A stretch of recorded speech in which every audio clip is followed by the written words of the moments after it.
In today's video, I'm going to teach you how to create a measure in Power BI.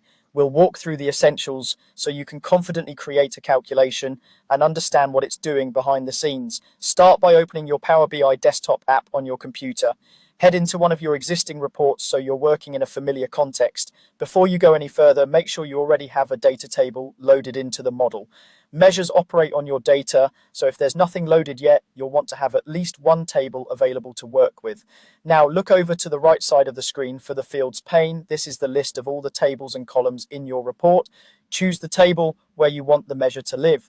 It doesn't have to be the table that contains the data you're summing, but it's a good practice to place measures in a table that makes organizational sense for your model.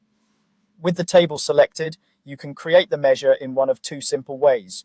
Right-click the table name and choose New Measure, or go to the ribbon at the top, click on Modeling, and then select New Measure. Both actions get you to the exact same place, so use whichever you prefer. A formula bar will appear across the top where you'll write your DAX expression. DAX, or Data Analysis Expressions, is the language Power BI uses for calculations.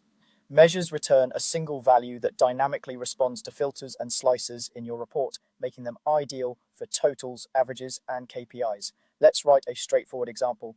Type total sales equals sum sales amount.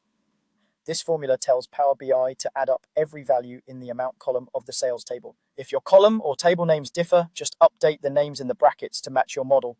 Clear names like total sales make your reports easier to read later. When you're done typing, press enter to confirm the measure. You'll see a new field appear under the table you selected, marked with a calculator icon to indicate it's a measure.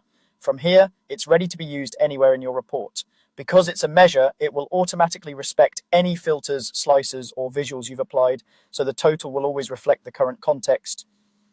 If you spot an error, just click the measure and adjust the DAX in the formula bar. That's all there is to it.